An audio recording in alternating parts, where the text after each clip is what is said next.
The call of the breach. Part 33 / around me, the team froze in place and I blinked. What are you doing here? I shook my head in disbelief. Grapeshot's eyes were red, as if he hadn't slept for a long time, with scorch marks on his coat sleeves where he'd scrambled over burning growth just to reach the tower window. Where is she? Chris flicked the safety off on his rifle and narrowed both eyes at the pirate. Does anyone have a shot? I do. His grip tightened on the pistol, and Grapeshot's face contorted into a fierce snarl. One I won't miss. You move an inch, and she's dead. Down the stairs from us, the gunfire increased as our enemy continued to throw themselves into the teeth of our rear guard. Any minute now, the puppets could break through and clamber up the stairs or follow Grapeshot's climb through the vines outside. We needed to get moving, but the pirate captain had me squarely in his sights. From behind me, Peter stepped forward, one empty hand raised, the other grasping his rifle. Sam, you have to listen to me. No. Grapeshot clenched his teeth so hard I thought they might crack. I don't. You let them do this, Peter. You let them take her away. He's crazy. There's no way we can reason with him, not in this state. But if someone shoots and he squeezes the trigger in reflex. I swallowed, tasted the blood from where I'd split my lip, and eyed Chris. He was focused on the captain, ready to spring the instant Grapeshot let his guard down, but I knew Chris wouldn't be fast enough. Adam held his sword, while Jamie palmed her Beretta, wearing the same deadly scowl as Chris. They were ready to leap to my defense, but no one could beat the speed of a bullet. If I wanted to come out of this alive, I had to think fast. I can take you to her. Meeting his manic gaze, I nodded slowly at the captain and pointed up the concrete steps. She's at the top of the tower. Just put the gun down and we'll go find her together. Under our feet, the cold cement shuddered as something enormous hit the tower, and from the blood-curdling screech outside, I figured it to be one of the Osage wyverns swooping in for a kill. We didn't have much time left, and every second wasted here was one Terran could not afford to lose. Why would I believe you? His eyes darted wildly around our group, and Grapeshot searched for Terran among us as if we might have her tucked in our pockets. As for the rest of him, it was a bloody mass of exposed muscle and gray fat, portions of bare bone yellowed, some of the tendons a dull purple. The ragged clothing under his poncho lay, plastered over the decaying husk of Vesitorak's body, heaving from a swarm of crawling things that slithered in and out of various tunnels they chewed through him. Some were cockroaches, slugs, or maggots, while others were nightmarish things that could only have been born from this hellish place. Things with teeth, eye stalks, and spines. Wounds covered him, mostly gouges and tears that closely resembled bite marks, and something about them seemed vaguely human in shape. His stomach had been torn open and stitched shut with black cordage made from vines, and the stitches seeped greasy trails of pus down his emaciated midsection. One hand was cut to bone and sinew, while the other remained somewhat intact, though that ended at the wrist. Blood had turned Vesitorak's ruined clothing a rusty brown hue, but I could still make out old combat boots, tactical pants, and a ripped officer's field jacket with a faded badge on one arm that I couldn't mistake. ELSAR. Eyes wide in shock, Adam took a step closer and cocked his head to one side. Who are you? Oh, Adam. Slowly Vesitorak's bare, matted head rose, and the macabre being turned to face the armored preacher with a fiendish grin. Don't you recognize me? Of all the damage to his butchered form, Vesitorak's face made my gut churn the worst. As with his hands, one side of the corpse's vestige remained somewhat untouched, save for a few bites that had almost gnawed off his right ear. I could still see the faint shape of who he'd once been. Tufts of a dark beard, smudges of old camouflage face paint on his skin, and a single brown eye. The opposite side of his face had been torn away by hungry jaws, lips shredded, teeth exposed, the hair scooped out by the root. Some of the meat had been stripped down to the bone of his skull, and the eye there was a glazed, milky white, much like the puppets he ruled. You're not one of us, you don't understand. But I do. Peter stepped closer to him, and I noticed he also moved to the side so that more of his torso was between the captain's gun and myself. I'm your first mate, always have been. Vesitorak's throat lay open, the shriveled trachea swinging loose inside his neck like a clock pendulum, and whatever vocal cords he had were bloated beyond recognition. I didn't recognize him, but the look that crossed Adam's sweaty face told me that he did. God on high, The preacher's cheeks went a shade paler, and he stammered in utter confusion. "Bronson, you died, I saw it." Something in Vesitorak's expression rippled, the smile diminishing into a snarl so filled with hatred that my blood ran cold. "No, you saw nothing, not after that filthy abomination of yours called the Master's children to their deaths. You hid in the shadows while they gorged on my pain, and you've been hiding ever since." With that, Vesitorak darted toward Adam, swept him into the air with a single powerful throw, and slammed the man into one of the nearby walls. Chris raised his weapon, but Vesitorak whirled to catch him in the chest with another strike, and I watched my husband go flying across the room like a ragdoll. Jamie ran to the left, trying to light another Molotov, only to be intercepted by Vesitorak, who ripped a section of the exterior wall out with his bare hands to use as a missile. She barely avoided the chunk of wood, but the glass Molotov shattered on the floor before she could throw it, and Jamie dove into a corner to avoid the gush of new flame. "You have to move, Hannah. He's going to kill them all." Vesitorak's book lay a few feet away, and I snatched it, sprinting into the rows of sacrifices as the tumultuous struggle continued all around me. "You did this to me." Vesitorak refocused his attacks on Adam, striding over to kick away the preacher's rifle before he could grasp it. "You threw me into a heap with all the others and left me to rot in the trees, unable to breathe, unable to move, unable to scream." Adam took a hard kick to his abdomen, but the steel of his cuirass blocked most of the force, and he managed to roll to his feet, cruciform sword in hand. "You tried to hurt Eve. You attacked us without warning. We fought that storm off Golgotha Bay together. We killed those giant crawfish by the southern coast together. We stole that grayback supply truck together. Remember that?" Something flickered in the captain's dark eyes, a glimmer of recognition, and his hardened gaze slipped for a moment. I didn't have a choice. Stretching out his hand, Vesitorak watched with malicious satisfaction as oily black vines slithered up his arm, out to his bony hand, and formed into a long wooden club that bristled with thorny spikes. "You didn't, but I did. When you left me in that pit, someone heard my pleas, someone other than your false god. The Master gave me life, made me strong, and all he asked in return was for me to shed my broken, weak flesh. When I raise him, he will seat me at his right hand, and you will watch as I take your wife back into the fold of his blessed children, where she belongs." Adam's toffee-colored irises blazed with fury, and he leapt at Vesitorak, his sword gleaming in the spreading firelight as if it too burned with vengeful zeal. The two met in the middle of the inferno, shouts and roars echoing between them as the man of God fought with the servant of the void, neither giving an inch. Adam had the advantage of his armor, but Vesitorak was stronger, faster, and tireless. He tore out more sections of the exterior wall of the room to try and crush Adam, the cold rain mixing with the heat of the flames in a whirlwind of misery.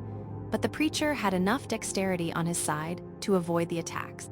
In the background, Chris and Jamie emerged from the shadows to try and rejoin the fray, but rising flames blocked them.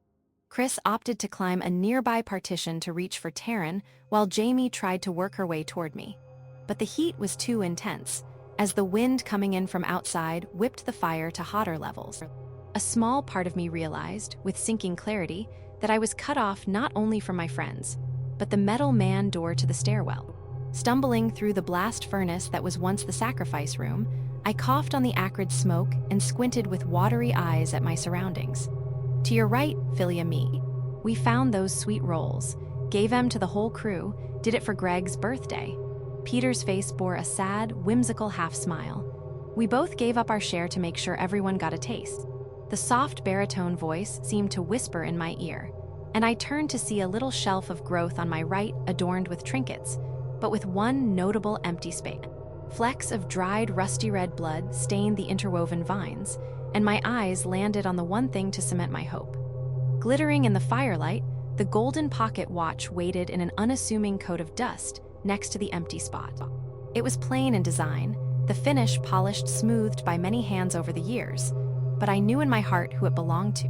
This was a place of sorrow, much like the check-in hut at New Wilderness, a place full of old memories, lost souls of those who came before and were now gone, a place of pain, a place of grief, kind of like the altar and the blood.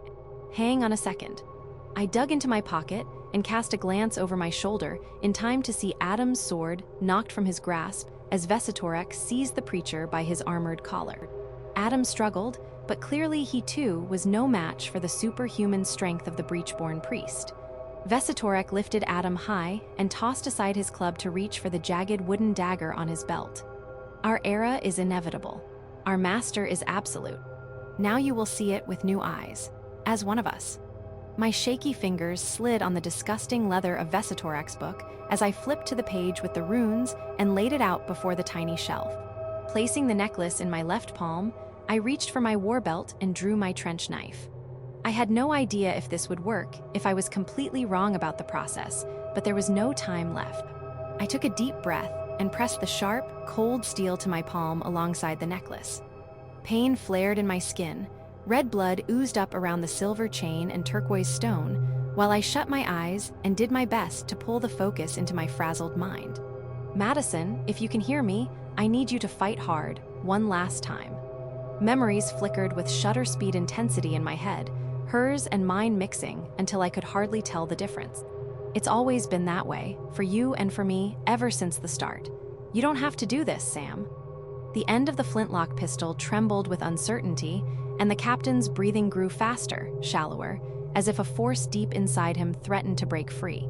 She continued her mantra from the shadows of my subconscious, and I understood the words as if they were my own. A strange sensation moved within me for the first time, a new plane within the focus, one that made me feel both the heat of the sacrifice room and the cold raindrops of the outside world. Like two clocks ticking in sync, Madison and I collided within the unknown, our thoughts in lockstep, our spirits conjoined. Every emotion, every thought, every ounce of strength either of us had left poured into a vibrant energy that radiated from the cut in my hand, put static in my ears, and made the runes in Vesitorek's book glow with a bright golden light. The light grew in brilliance until it ate away at the pages, the binding, the leather of the cursed book, turning it black like charcoal and then to fine dust. For the first time since driving into Towerpin Road, a heavy calm settled over me, a power beyond myself or Madison that wasn't bound to the dripping trees or darkened clearing. In total opposition to the breach, this was something clean, warm, gentle. From this wellspring came a familiar voice, deep and kind, that resonated over Madison and over my own. She didn't know how loved she was, and neither did he.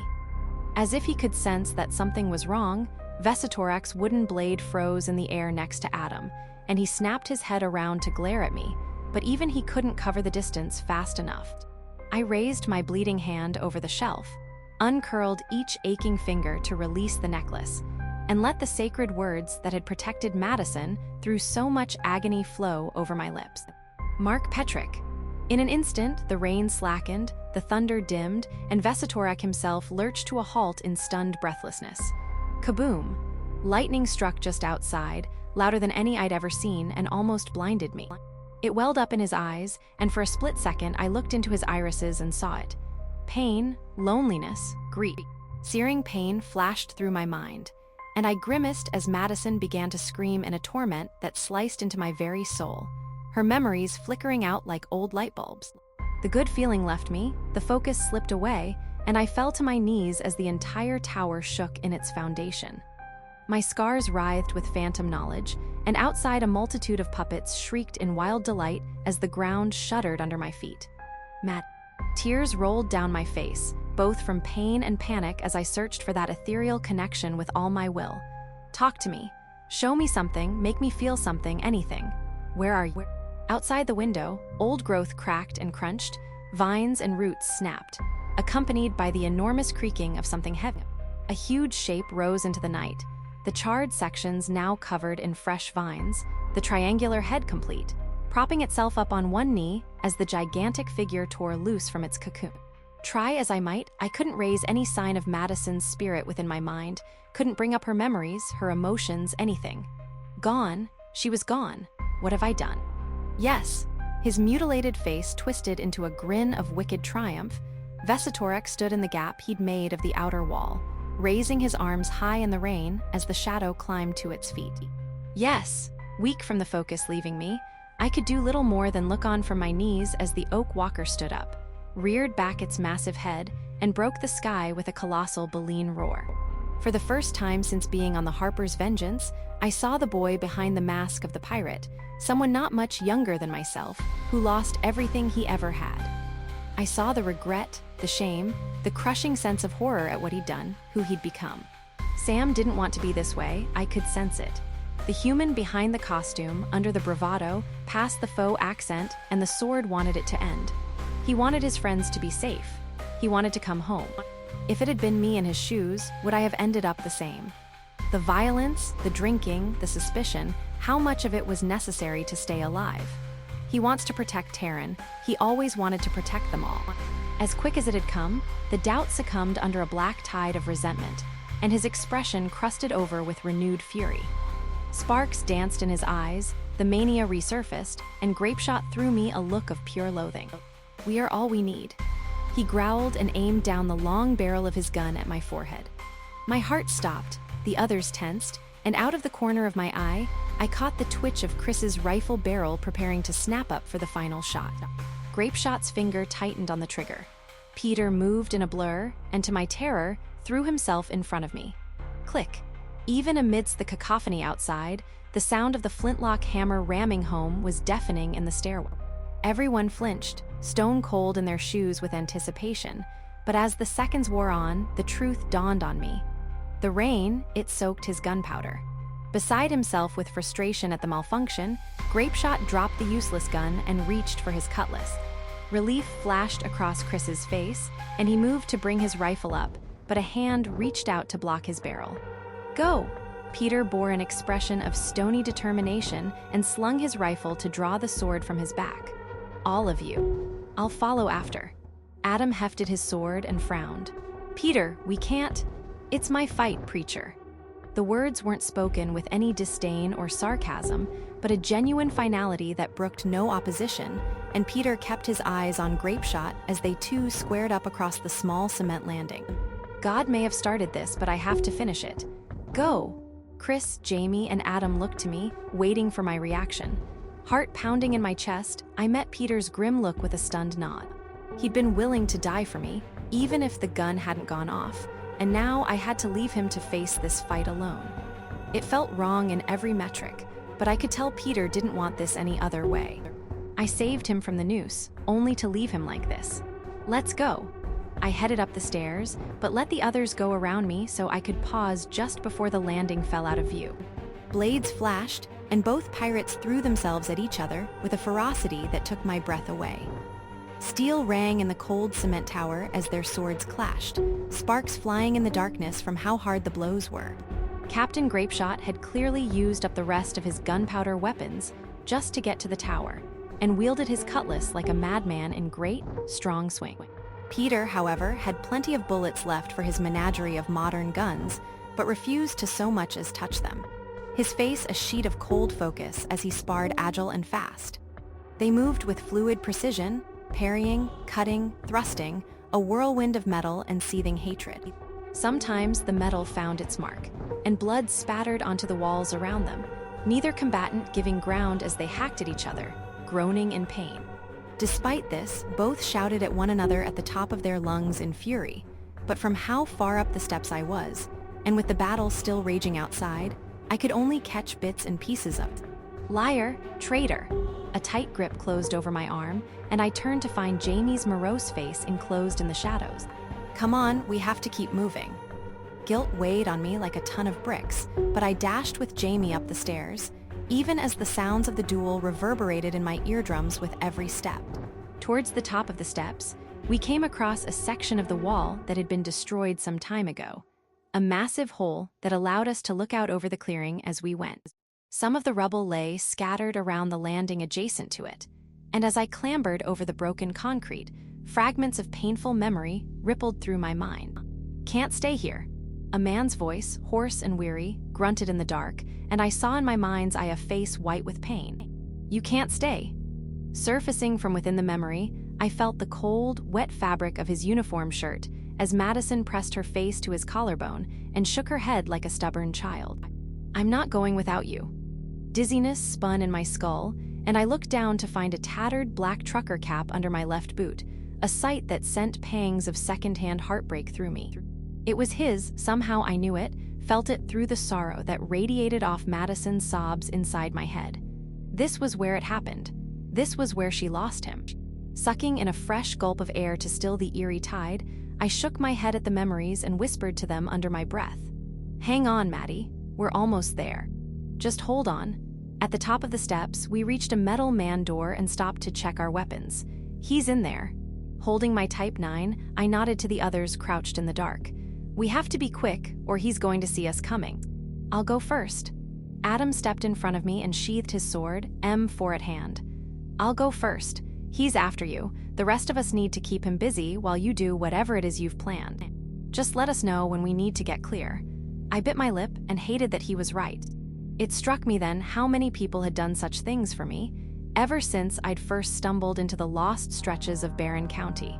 How many good people had taken a bullet for me, walked into certain death for me, risked everything to get me just one step further in my path.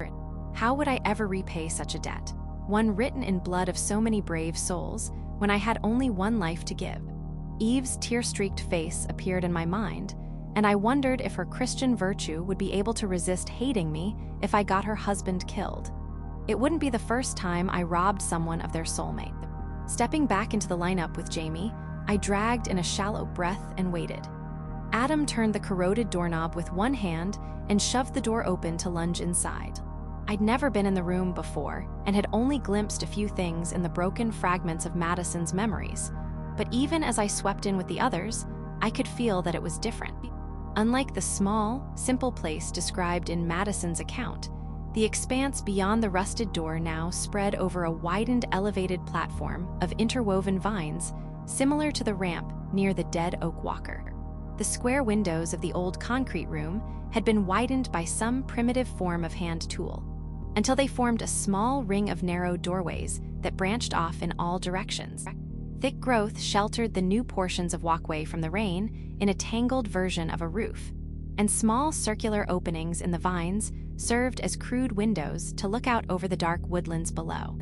It was dark here, the interior somewhat clouded with the smoke that rose from fires below us, but not so much that I didn't stare in wonder at what filled the elongated room. Hanging from the ceiling, the walls, or laid out across various parts of the floor were hundreds upon hundreds of items that rested in layers of dust. Pictures, jewelry, items of clothing, they were set out in winding pathways, like a treasure hoard in some ancient temple. And I noticed a set of old nylon harnesses piled by one window, underneath a braided steel cable that spanned the room's ceiling. I knew from the accounts I'd read that these were normally our way out of this accursed place, though with our vehicles, I hoped to be able to drive to the exit as opposed to the old zipline. Still, to see it so reverently preserved by the mutants themselves, who would have benefited from all escape being cut off to us, made my skin tingle in macabre curiosity. We were standing on something akin to holy ground, though perhaps a warped, evil version of it. My senses sharpened in the gloom, and out of the corner of my eye, I noticed a subtle movement. "Down!" I grabbed Jamie's arm to drag her with me to the floor, and a blur whistled past my face to Imd in one of the nearby vines. Chris let out a burst from his M4 in the direction the arrow had come from, but already the shape had moved, and his bullet struck nothing save for the growth. A low, guttural laugh echoed through the murky room, and I swallowed hard, my throat dry. "He's going to pick us off, one by one. Where are you, demon?" Adam bellowed into the curling wisps of smoke, rifle at his shoulder. "Show yourself." "Only a coward hides in the shadows." "Coward?" The throaty chuckle trickled in from somewhere on my left, only to be followed by more words off to the right, as if Vesitorek moved faster than sound itself. "Who was it that hid in the bushes that night, Adam? Who was it that left the other to die?" Whack. Another serrated arrow hissed past my head and glanced off the concrete section of floor beside Chris's boot. "We've got to get a beat on him." Ducking behind the low walls of the old tower room, Chris looked at Adam and pointed to the right. "I got this way, you go around, and we catch him in the middle, yeah." Covered behind the opposite wall, Jamie scanned the curtains of smoke over the top of her Kalashnikov sights. "And us?"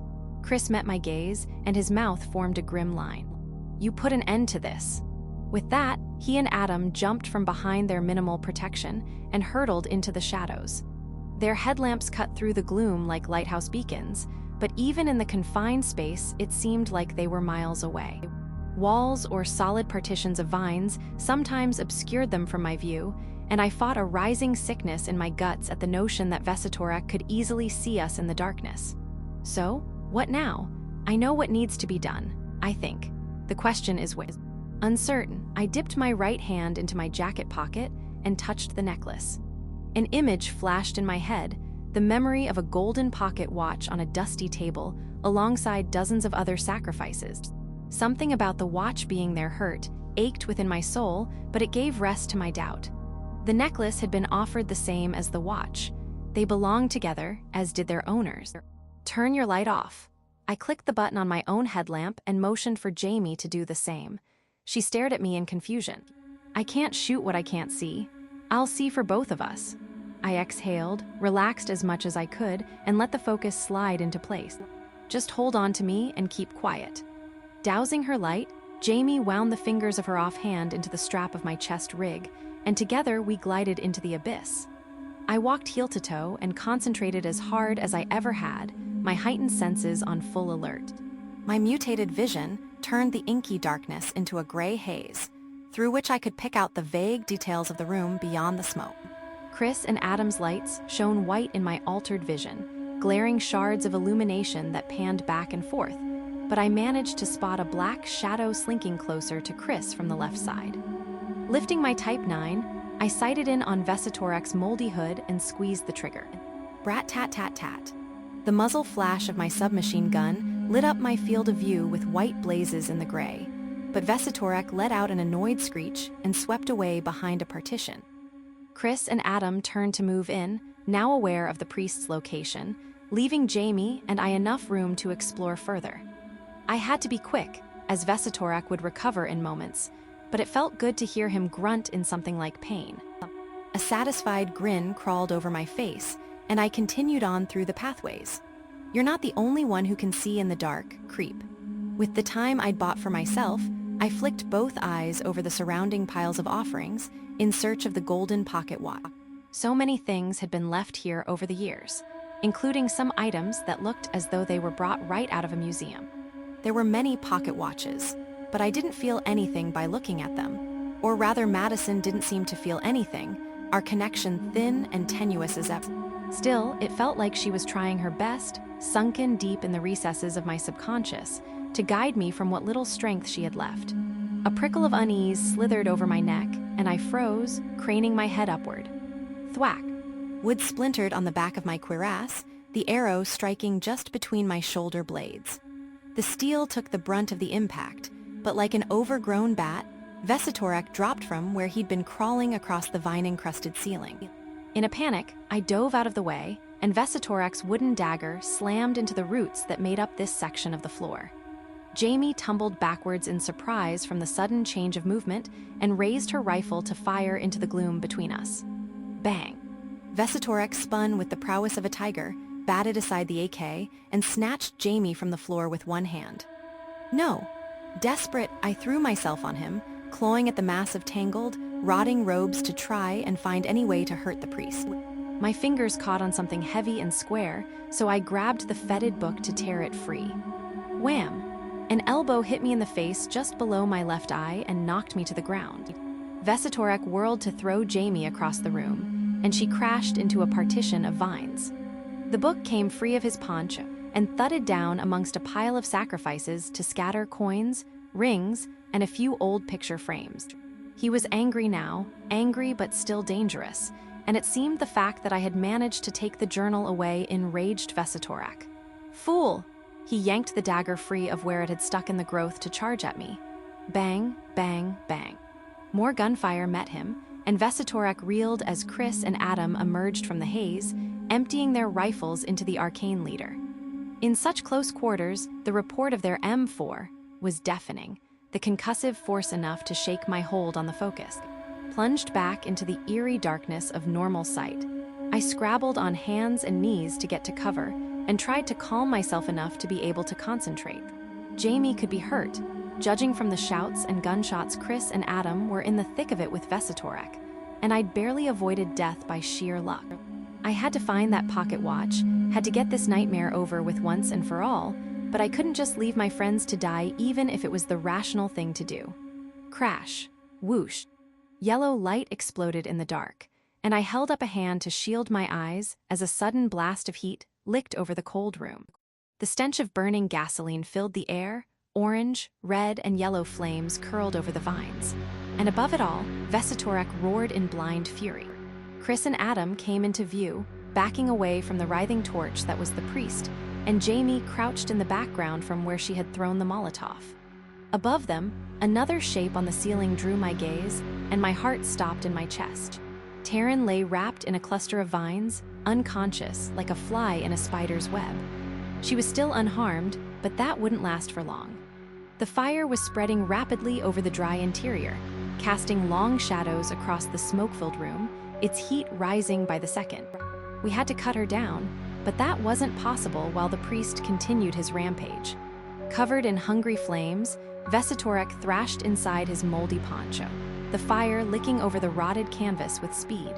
He dropped the curved thorn wood bow he'd been using to hurl arrows our way, flung himself against the far wall, and shrieked in a chorus of screams that almost sounded as though they came from multiple voices. The sickly sweet odor of burning flesh grew heavy in the cluttered room, and I tasted the foul smoke on the back of my tongue. Despite the wet surroundings, or his movements, it seemed the fetid cloth refused to be put out, and at last the dark priest ripped it from his back to throw the garment aside. From where I sat on the floor, I brought a hand to cover my mouth and fought the urge to vomit. Dear God, he'd been a man once, tall, muscular, and strong. Ragged gouges in Vesitorek's flesh marked where he'd been unable to peel some of the skin away in places, mostly around his head and hands.